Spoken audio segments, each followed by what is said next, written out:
আসসালামু আলাইকুম। আজকের ভিডিওতে আলোচনা করব কিভাবে উইন্ডোজ 10 অ্যাক্টিভ করবেন। যারা উইন্ডোজ অ্যাক্টিভেশন প্রবলেমে আছেন তাদের জন্য আজকের ভিডিওটা। আশা করি আপনারা প্রথম থেকে শেষ পর্যন্ত দেখবেন। তো উইন্ডোজ অ্যাক্টিভ আছে কিনা এটি কিভাবে আমরা যাচাই করব। যাচাই করার জন্য আমরা সেটিংসে গিয়ে এখানে আপডেট এন্ড সিকিউরিটিতে ক্লিক করব।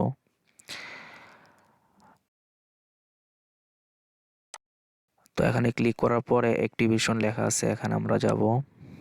যাওয়ার পরে দেখতে পাচ্ছেন যে Windows can not activation right now. তো এখানে বলতেছে যে আমাদের উইন্ডোজটা অ্যাক্টিভ করা নাই। তো এখানে এটা বোঝার জন্য আরেকটা পদ্ধতি আছে। এখানে আমরা প্রপার্টিসে যাওয়ার পরে দেখতে পাচ্ছেন Windows is not active, read the Microsoft software licence. তো এই উইন্ডোজটি এখন নট অ্যাক্টিভ করা আছে। তো এটি কিভাবে অ্যাক্টিভ করব। তো এটি অ্যাক্টিভ করার জন্য এখানে আমরা প্রথমত সেটিংসে যাব। যাওয়ার পরে এখানে আপডেট অ্যান্ড সিকিউরিটিতে আমরা যাব। যাওয়ার পর দেখতে পাচ্ছেন এখানে উইন্ডোজ ডিফেন্ডার একটা সেটিংস। এখান থেকে আমরা প্রথমত অ্যান্টিভাইরাসটা এখানে আমরা ডিসেবল করে নিব। তো অ্যান্টিভাইরাসটা ডিসেবল করার রিজন হচ্ছে যে এখানে অ্যান্টিভাইরাসটা থাকলে আমাদের উইন্ডোজ অ্যাক্টিভ করতে এটা সমস্যা বাঁধাবে।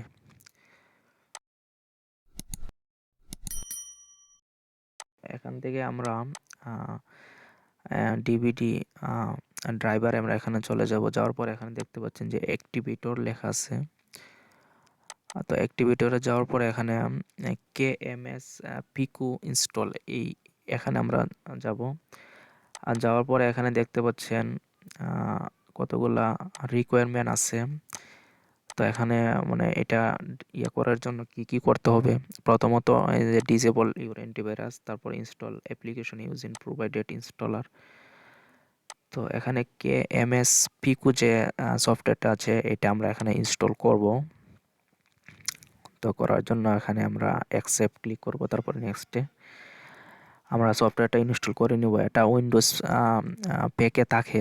তারপরও যারা উইন্ডোজে এটা মিস করছেন তাদের জন্য আমার ভিডিও ডেসক্রিপশনে এই ফাইলটির লিঙ্ক দেওয়া থাকবে, চাইলে আপনারা সেখান থেকে এটা ডাউনলোড করে নিতে পারেন।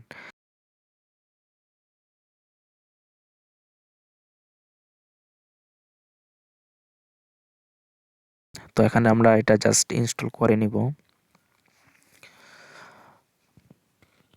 তো ইনস্টল করা কিন্তু কমপ্লিট হচ্ছে। তো এখানে একটু সময় লাগবে, ফিনিশিং ইনস্টল। তো এখানে কিন্তু এটা ইনস্টল হয়ে গেছে। তো ইনস্টল হওয়ার পর এখানে আমাদের কোনো কাজ নেই। এখানে আমরা যদি এখানে যাই, যাওয়ার পর দেখতে পাচ্ছেন এখানে কেএমএস পিকুটা কিন্তু আমরা ইনস্টল করে ফেলছি। তো এটাকে আমরা ওপেন করব। তো ওপেন করার পরে এখানে আমরা এই যে একটা আইকন আছে, তো এখানে আমরা ক্লিক করব। ক্লিক করার পরে দেখতে পাচ্ছেন আমাদের উইন্ডোজ কিন্তু অ্যাক্টিভ হয়ে গেছে। তো এখানে নেট কানেকশন চাচ্ছে, এটা আমরা আপাতত নো দিয়ে দিচ্ছি। তো উইন্ডোজটা অ্যাক্টিভ হয়েছে। তো এটা আমরা এখন যাচাই করব যে আসলে আমাদের উইন্ডোজটা অ্যাক্টিভ হয়েছে কি না। তো এটা যাচাই করার জন্য আমরা আগের মতো আবার প্রপার্টিসে চলে যাব। যাওয়ার পরে দেখতে পাচ্ছেন যে উইন্ডোজ ইজ অ্যাক্টিভ, ঠিক আছে। তো আমাদের উইন্ডোজটা কিন্তু আমরা অ্যাক্টিভ করে ফেললাম। তো এটা হচ্ছে সবচেয়ে সিম্পল এবং সবচেয়ে সহজ একটা ওয়ে। আশা করি আপনারা এই ওয়েতে আপনারা আপনাদের উইন্ডোজটা অ্যাক্টিভ করে নেবেন।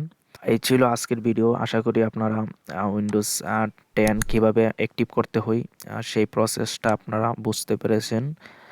আর যদি কোনো সমস্যা হয় তাহলে অবশ্যই কমেন্ট করবেন। কমেন্ট করে জানাবেন আপনাদের মতামত। আজকে এ পর্যন্তই। ভালো থাকবেন, সুস্থ থাকবেন। আল্লাহ হাফেজ।